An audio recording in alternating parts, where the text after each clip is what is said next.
बोलणं जवळजवळ सोडून दे. काही तर मोटरसायकलवर जर चालल्या ना अवलादी, एक काडी याच्या कानात एक पुढच्याच्या कानात गाणी ऐकत चाललं. बाबूराव आला, धनगरवाड्यात घुसला, सगळं झालं, कुत्रंच आडवं आलं, वायरच गुथली, मिळालंच ती. हसत नाही. एक गाईचं दूध काढाय गेला आणि कानात वायरी मोबाईलच्या, मग बादली तर न्यावं का नाही? अख्खं दूध खाली गेलं. एकानं पराठीशी कॅनॉलला पाणी आलं म्हणून कांद्याचं रोप उपटून ठेवलं. एक तर बाया मिळत नाही आणि पाणी नाही, तुम्हाला रोटेशन मध्ये चिंगळी का होईना पण येऊन जाईल. 300 रुपये रोजानं बाया घेतल्या त्यानं, 3,000च्या बाया रोप उपटून बसल्या वाफ्यात. पाणी आलं म्हणजे नाही, तो गेला मोटर चालू कराय. 3 किलोमीटर मोटर होती, खोक्याजवळ गेला आणि फोन आला. तसा वाफ्यात आला तो, बटनच दाबलं नाही त्याला, पाणीच नाही वाफ्यात. परत नदीला गेला, मोटर चालू कराय, लाईट गेली. 3,000 भरून दिले बाहेर. 4 हात 1, बोलणे 2, हसणे 3. आता सगळे प्राणी आडवेत, एवढाच गडी उभा आहे. बैल आडवा आहे पण आवताला सरळ आहे, गाय आडवी आहे पण दुधाला सरळ आहे, यावला दिसाय सरळ आहे. वाघाय आडवी आहे, माळ घाल टिकल का? पुढचं एकानं मला विचारलं, एवढ्या संतांनी चमत्कार केला, रेडा बोलवला, भिंत चालवली, मग आत्ताचे कीर्तनकारांनी काय एखाद्यानं काही चालू नाही भिंत.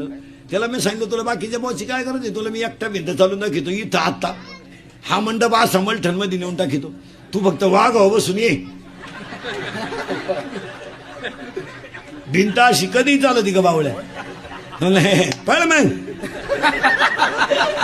पुढे डोकं लावायचं आणि कसं हे करायचं, त्याला आखलीचा पत्ता नाही.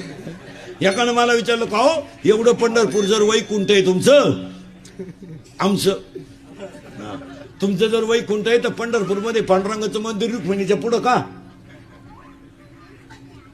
पंढरपूरमध्ये पांडुरंग कुठं आहे, पुढं रुक्मिणी. मग मी त्याला म्हणलं, तुला भेजायचं काही? आजही पांडुरंग जर मोटरसायकलवर चालला तर रुक्मिणी कुठे आहे? उलटी आमची रुक्मिणी अंतर सोडू नये. ही रुक्मिणी पांडुरंगाच्या माग बसते, पांडुरंगाची मांडी दाबते, मधून मुंडक पुढं काढते. नरशी अवतार, 2 मुंडके त्याला. पांडुरंगाला सांगते राईट लेफ्ट स्पीड ब्रेकर, पलटी सरकली पांडुरंगाच्या गुडघ्याची वाटी. त्याला विचारलं काय झालं, कुत्रं आडवं गेलं. कुत्रं सीझन सोडून रोडवर येत नाही. प्रत्येक प्राण्यात 4 कोश आहेत, नीट आहे का? अन्नमय कोश, प्राणमय कोश, मनोमय कोश, विज्ञानमय कोश आणि 5वा कोश आहे आनंदमय कोश. फक्त माणसात आहे. आता 14च्या 14 सांगतो म्हणजे अभंगाकडे जायला. हात 1, जेवढे ध्यानात राहते तेवढे ध्यानात ठेवा. हात 1, बोलणे 2, हसणे 3, उभा 4, आनंद 5, लज्जा 6, स्मरण 7, विचार 8, बुद्धी 9, पुण्य 10, कर्म 11, देवाला मिळाला नाही 12, देव इच्छा करता 13 आणि हाच देव आहे 14. माणूस तयार झाला त्यानेच विचार करावा. दरिद्र्यवानी बसायचं नाही, तोंड सोडून मिळून द्यायचं नाही. काय देवानं वाईट केलं नाही आणि केलं याच्यापेक्षा काय करावं. रिलॅक्स जगायचं महाराज. फक्त कीर्तनच एवढी जागा राहिली का चांगलं ऐकायला मिळतंय, नाही तर सगळीकडे बोंग्या झालाय.